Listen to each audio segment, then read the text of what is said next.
मन हो, रह रह के आज मेरा डोले है मन हो, डोले है मन। जाने ना प्रीत मेरे भोले सजन हो, जाने ना प्रीत मेरे भोले सजन, मेरे भोले सजन। कैसे छुपाऊं हाय दिल की लगन, हाय दिल की लगन। कैसे छुपाऊं हाय दिल की लगन, हाय दिल की लगन।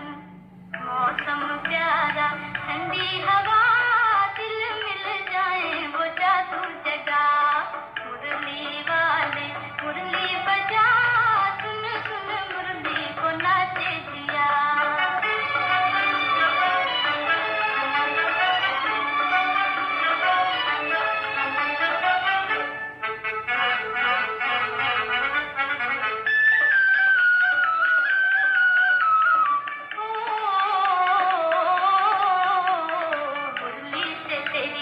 लागा बलम हो, मुरली से तेरी जिया लागा बलम हो, लागा बलम। आँखों में तू है नहीं अब कोई गम हो, आँखों में तू है नहीं अब कोई गम, नहीं अब कोई गम। ओ बंसी वाले तुझे मेरी कसम, तुझे मेरी कसम। ओ बंसी वाले तुझे मेरी कसम, तुझे मेरी कसम। आज सुना दे वो धुन जरा, रुम झुम सावन की बरसे घटा। मुरली वाले मुरली बजा, सुन सुन मुरली को नाचे दिया।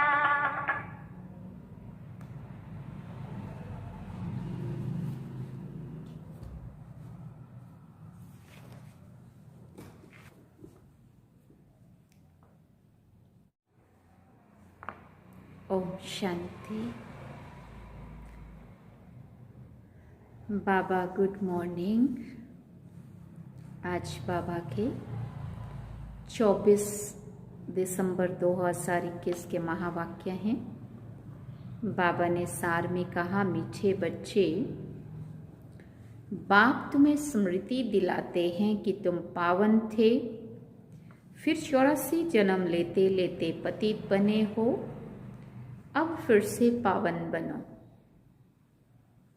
बाबा ने प्रश्न पूछा, बेसमझ से समझदार बनने वाले बच्चों से बाप कौन सी बात पूछकर किस पुरुषार्थ की राय देते हैं? बेसमझ से समझदार बनने वाले बच्चों से बाप कौन सी बात पूछकर फिर किस पुरुषार्थ की राय देते हैं?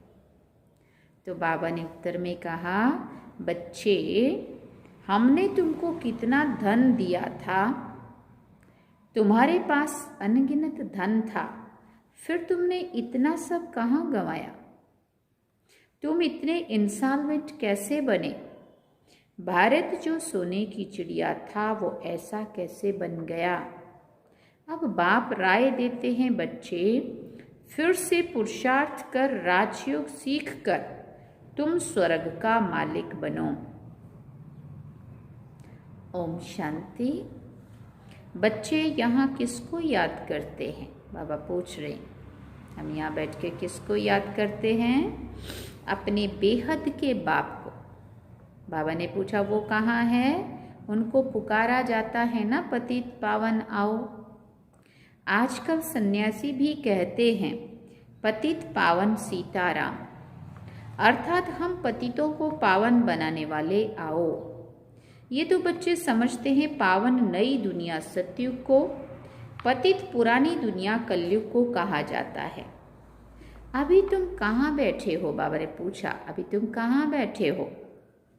कलयुग के अंत में इसलिए पुकारते हैं, बाबा आकर हमको पतित से पावन बनाओ। हम कौन हैं? अहम आत्मा। आत्मा को ही पावन बनना है। आत्मा पवित्र बनती है तो फिर शरीर भी पवित्र मिलता है। आत्मा पतित है तो फिर शरीर भी पतित है। ये शरीर तो मिट्टी का पुतला है, आत्मा तो अविनाशी है। आत्मा इन ऑर्गन्स द्वारा कहती है, पुकारती है, हम बहुत पतित बन गए हैं, हमको आकर पावन बनाओ। बाप पावन बनाते हैं, 5 विकारों रूपी रावण पतित बनाते हैं। पावन सतयुग को, पतित कलयुग को कहा जाता है। अभी तुमको बाप ने स्मृति दिलाई है, तुम पावन थे, फिर ऐसे ऐसे 84 जन्म लिए हैं, अभी बहुत जन्मों के भी अंत में हो। 84 जन्म पूरे हुए हैं। ये तो मनुष्य सृष्टि रूपी झाड़ है, मैं इनका बीज रूप हूँ। मुझे बुलाते हैं हे परमपिता परमात्मा, जो गॉड फादर, लिबरेटर और गाइड भी है। हर एक अपने लिए कहते हैं मुझे छुड़ाओ भी और पंडा बनकर शांति धाम भी ले जाओ। सन्यासी आदि कहते हैं स्थायी शांति कैसे मिले। अब शांति धाम तो है मूल वतन, जहां से फिर आत्माएं पार्ट बजाने आती हैं। वहां सिर्फ आत्माएं हैं, शरीर नहीं है। आत्माएं अशरीरी, नंगी अर्थात शरीर बिगड़ रहती है। वो है शांति धाम अथवा निराकारी दुनिया, जहां आत्माएं रहती हैं। ऊपर की बात बाबा सुना रहे। बच्चों को सीढ़ी पर भी समझाया जाता है कैसे हम सीढ़ी नीचे उतरते आए हैं। 84 जन्म लगे हैं। ये 84 जन्म है मैक्सिमम, ज़्यादा से ज़्यादा 84। फिर कोई एक जन्म भी लेते हैं। 1 से 84 तक है। आत्माएं ऊपर से आती ही रहती हैं। अभी बाप कहते हैं मैं आया हूं पावन बनाने। बच्चे चिट्ठी लिखते हैं तो एड्रेस लिखते हैं शिव बाबा, केयर ऑफ ब्रह्मा बाबा। शिव बाबा है आत्माओं का बाप और ब्रह्मा को कहा जाता है आदिदेव, एडम, दादा। दादा में बाप आते हैं, कहते हैं तुमने मुझे बुलाया है, हे पतित पावन आओ। आत्माओं ने इस शरीर द्वारा बुलाया है। मुख्य है तो आत्मा है ना। ये है ही दुख धाम। यहाँ देखो तो अचानक बैठे बैठे अकाले मृत्यु भी हो जाती है। छोटे बच्चे भी मर पड़ते हैं। सतयुग में अकाले मृत्यु कभी नहीं होती। यहाँ तो बैठे बैठे मर जाते हैं, वहाँ ऐसी कोई भी बीमारी आदि नहीं होती है। बाबा कहते नाम ही है स्वर्ग। कितना अच्छा नाम है ना। नाम कहने से ही दिल खुश हो जाती है। सतयुग, हेवन, पैराडाइज। क्रिश्चियन भी कहते हैं क्राइस्ट से 3000 वर्ष पहले पैराडाइज था। यहाँ भारतवासियों को तो ये भी पता नहीं है कि क्योंकि उन्होंने बहुत सुख देखा है तो दुख भी बहुत देख रहे हैं। तमो प्रधान बने हैं। 84 जन्म भी उन्हों के ही हैं। आधा कल्प के बाद और धर्म वाले आते हैं। अभी तुम समझते हो आधा कल्प देवी देवता थे तो और कोई भी धर्म नहीं था। फिर त्रेता में राम राज्य हुआ तो भी इस्लामी बौद्धि नहीं थे।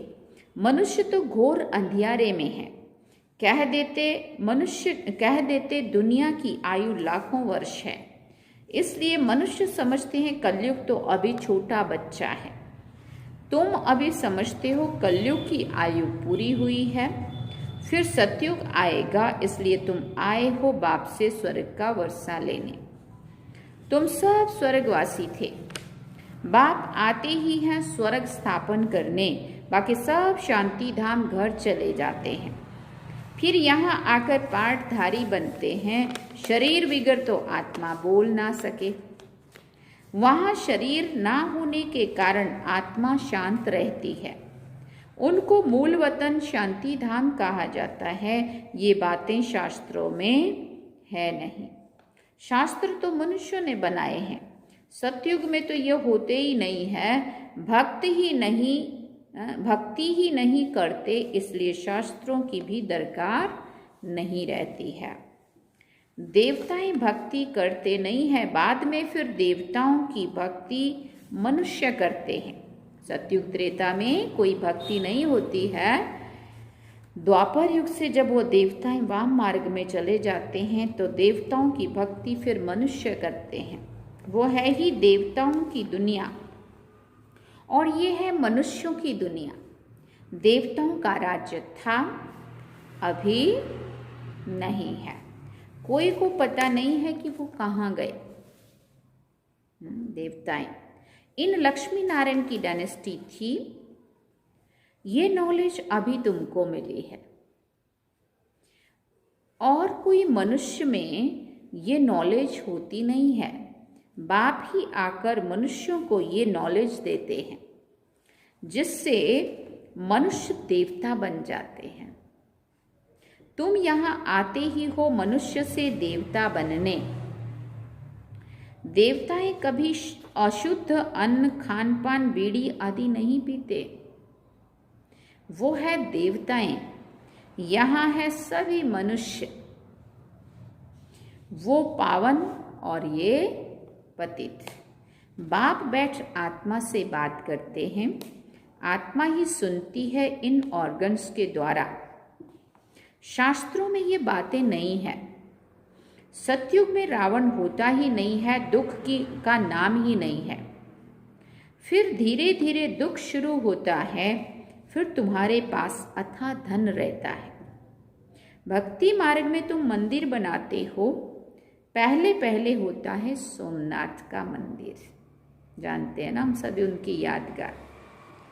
बड़े बड़े हीरे जवाहरात थे तुम्हारे पास, उनकी कोई कीमत कर नहीं सकते।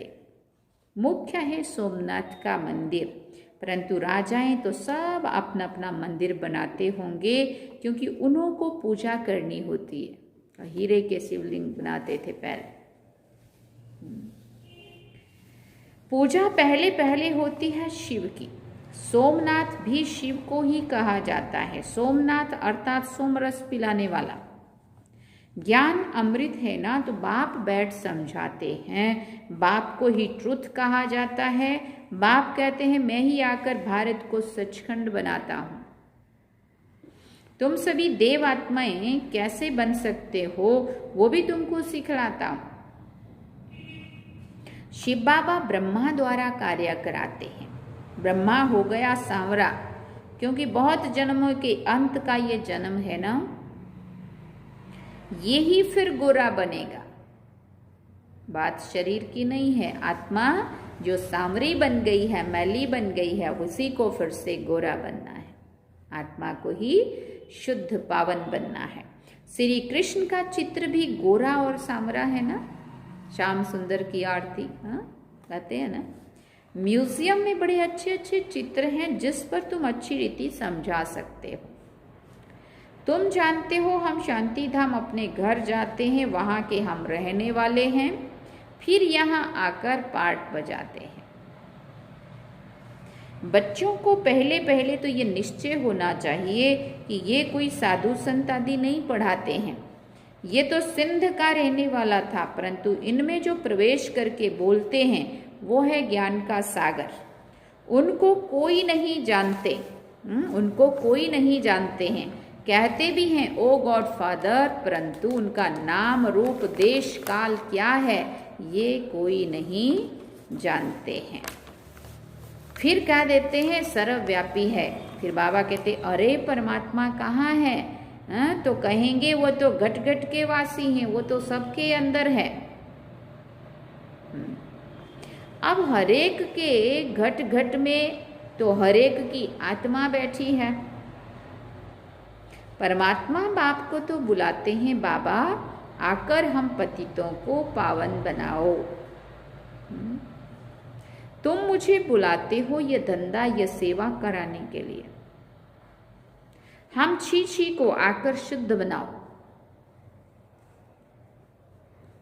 पतित दुनिया को पतित दुनिया में हमको निमंत्रण देते हो। कौन कह रहा है? बाबा कह रहे हैं पतित दुनिया में मुझे आने का निमंत्रण देते हो। बाप तो पावन दुनिया देखते ही नहीं है, पतित दुनिया में ही तुम्हारी सेवा करने आए हैं। अब ये रावण राज विनाश हो जाएगा। बाकी तुम जो राजयोग सीखते हो वहाँ जाकर राजाओं का राजा बनते हो। तुमको अनगिनत बार बनाया है। पहले पहले है ब्राह्मण कुल, प्रजापिता ब्रह्मा भी गाया जाता है ना, जिसको एडम आदि देव कहा जाता है, ये कोई को पता नहीं है। बहुत हैं जो आकर सुनकर फिर माया के वश हो जाते हैं। पुण्य आत्मा बनते बनते पाप आत्मा बन जाते हैं। माया बड़ी जबरदस्त है, सबको पाप आत्मा बना देती है।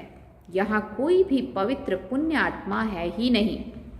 पवित्र आत्माएं देवी देवताएं ही थे। जब सभी पतित बन जाते हैं तब बाप को बुलाते हैं। अभी है ही रावण राज पतित दुनिया, इसको कहा जाता है कांटों का जंगल। सतयुग है गार्डन ऑफ फ्लावर्स, फूलों का बगीचा। मुगल गार्डन में कितने फर्स्ट क्लास अच्छे अच्छे फूल होते हैं। अक के भी फूल मिलेंगे, परंतु उनका अंतर कोई समझते नहीं है।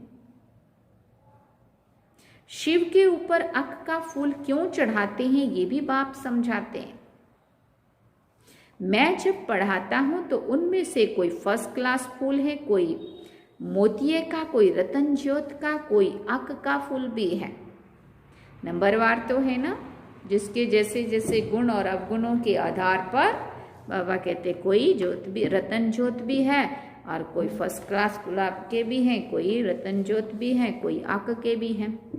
नंबरवार तो है ना। तो इसको कहा जाता है दुख धाम, मृत्यु लोक। सतयुग है अमर लोक। नई दुनिया बनाने वाला है ही बाप। उनको ही नॉलेजफुल कहा जाता है। वो चैतन्य बीज रूप है। उनको उनको ज्ञान का सागर कहा जाता है। ऐसे नहीं कि सबके अंदर को जानते हैं, अंतर्यामी है। ये मनुष्य झूठ बोलते हैं। बाकी ज्ञान सागर ठीक है, चैतन्य बीज रूप है। सृष्टि के आदि मध्य अंत को जानते हैं, इसलिए ज्ञान का सागर कहा जाता है।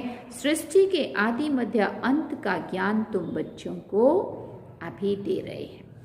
सतयुग, त्रेता, द्वापर, कलयुग, ये चक्र फिरता ही रहता है। संगम युग पर दुनिया चेंज होती है। अभी तुम संगम युग पर खड़े हो और तुम राजयोगी हो। बाप बैठ पढ़ाते हैं। बाप के जो बच्चे बनते हैं वो राजयोग सीखते हैं। पहले मुख्य बात ये समझने की है, बाबा भी है, फिर सुप्रीम टीचर भी है, सुप्रीम फादर भी है। अभी तुमको शिव बाबा पढ़ाते हैं। ये तुम्हारा सतगुरु भी है। तुम सबको वापस ले जाएंगे, जिसको शिव की बारात कहा जाता है। सभी भक्तों को भगवान पढ़ाकर स्वर्गवासी बनाते हैं। ये बातें कोई शास्त्रों में नहीं है। शास्त्र तो इस दादा ने बहुत पढ़े हैं। ब्रह्मा बाबा की बात कर रहे हैं बाबा। बाप नहीं पढ़ते हैं, बाप तो खुद सदगति दाता है। उनको तो कोई शास्त्र पढ़ने की दरकार ही नहीं है। करके सिर्फ रेफर करते हैं, सो भी सिर्फ गीता को। सर्वशास्त्रमय शिरोमणि गीता भगवान ने गाई है, परंतु भगवान किसको कहा जाता है ये भारतवासी नहीं जानते हैं। बाप को सर्वव्यापी कह देते हैं, ये तो जैसे डिफेम करते हैं। बाप की इंसल्ट करते, इसलिए पतित बन जाते हैं। फिर पावन कौन बनाए? जिसको इतना डिफेम किया है वही आकर पावन बनाते हैं। कहते हैं मैं निष्काम सेवा करता हूँ, तुमको विश्व का मालिक बनाता हूँ, मैं नहीं बनता हूँ। फिर बाबा ने कहा स्वर्ग में मुझे याद भी नहीं करते हो। दुख में सिमरन सब करे, सुख में करे ना कोई। इनको दुख का और सुख का खेल कहा जाता है। स्वर्ग में और कोई धर्म होता ही नहीं है, वो सब आते ही बाद में है। क्रिश्चियन लोग खुद कहते हैं 3000 वर्ष पहले स्वर्ग था और कोई भी धर्म नहीं था, हम आत्माएं शांति धाम में थी। ये बातें कोई शास्त्रों में नहीं है। बाप इस ज्ञान से सद्गति करते हैं जिसका नाम गीता रखा है। बाप को बुलाते हैं, आकर यहाँ से स्वर्ग में ले चलो, तो पुरानी दुनिया का विनाश हो जाएगा। नेचुरल कैलामिटीज, तूफान आएंगे बहुत जोर से। बाप आकर बेसमझ को समझदार बनाते हैं। बाप कहते हैं हमने तुमको कितना धन दिया था, अनगिनत धन था, फिर इतना सब कहाँ गवाया? पूछ रहे बाबा, कहाँ गवाया? बेहद का बाप पूछते हैं क्या किया? तुम इतने इंसॉल्वेंट कैसे बन गए? आधा कल्प से धन गवाते गवाते तुम इंसॉल्वेंट बन पड़े हो। भारत जो सोने की चिड़िया था सो अब क्या बन गया है? फिर पतित पावन बाप आए हैं, राजयोग सिखाते हैं। बाबा ने कहा वो है हठ योग और ये है राजयोग। ये राजयोग तो दोनों के लिए है, वो तो सिर्फ पुरुष ही सीखते हैं। अब बाप कहते हैं पुरुषार्थ कर स्वर्ग का मालिक बनकर दिखाना है। इस पुरानी दुनिया का तो विनाश होना ही है, बाकी थोड़ा समय है, लड़ाइयाँ भी शुरू हो जाएंगी। देखो बाबा इशारा दे रहे हैं, एटॉमिक्स बम्स शुरू होंगे तब, एटॉमिक्स बम्स शुरू तब करेंगे जब तुम्हारी कर्मातीत अवस्था होगी और स्वर्ग में जाने के लायक बनेंगे, तब तक बनाते रहेंगे। बाप फिर भी बच्चों को कहते हैं याद की यात्रा करते रहो, इससे इसमें ही माया विघ्न डालती है। अच्छा, मीठे मीठे सिकिल दे बच्चों प्रति माता पिता बाप दादा का याद प्यार और गुड मॉर्निंग। रूहानी बाप की रूहानी बच्चों को नमस्ते। हम रूहानी बच्चों की रूहानी माता पिता बाप दादा को दिलवा जान सिकवा प्रेम से याद प्यार, गुड मॉर्निंग, नमस्ते, थैंक यू बाबा, शुक्रिया बाबा। धारणा के लिए मुख्य सार है, पहला पॉइंट, देवता बनना है इसलिए खान पान बड़ा शुद्ध रखना है, अशुद्धि को त्याग देना है। दूसरा पॉइंट, फर्स्ट क्लास फूल बनना है, स्वर्ग में जाने के लिए पूरा पूरा लायक बनना है। कर्मातीत अवस्था बनाने के लिए पुरुषार्थ करना है। वरदान में बाबा ने कहा श्रेष्ठ कर्म द्वारा सिमरन योग्य बनने वाले योग युक्त युक्ति युक्त भव। श्रेष्ठ कर्म द्वारा सिमरन योग्य बनने वाले योग युक्त युक्ति युक्त भव। आपका एक एक कर्म जितना श्रेष्ठ होगा उतना ही श्रेष्ठ आत्माओं में सिमरन किए जाएंगे। भक्ति में नाम का सिमरन करते हैं, लेकिन यहाँ जो श्रेष्ठ आत्माएं हैं उनके गुणों और कर्मों को मिसाल बनाने के लिए सिमरन करते हैं। तो आप श्रेष्ठ कर्मों के आधार पर सिमरन योग्य बनते जाएंगे। इसके लिए योग युक्त बनो। योग युक्त बनने से हर संकल्प शब्द व कर्म युक्ति युक्त अवश्य होगा। उनसे अयुक्त कर्म व संकल्प हो ही नहीं सकता। ये भी करेक्शन है, ये भी कनेक्शन है। स्लोगन में बाबा ने कहा निमित और निर्माण चित्त, यही सच्चे सेवाधारी के लक्षण है। निमित और निर्माण चित्त, यही सच्चे सेवाधारी के लक्षण है। अच्छा, ओम शांति। ये थे आज के बाबा के महावाक्य। बाबा ने सार में कहा मीठे बच्चे, बाप तुम्हें स्मृति दिलाते हैं तुम पावन थे, फिर 84 जन्म लेते लेते पतित बने हो, अब फिर से पावन बनो। अब हम बाबा को याद करें।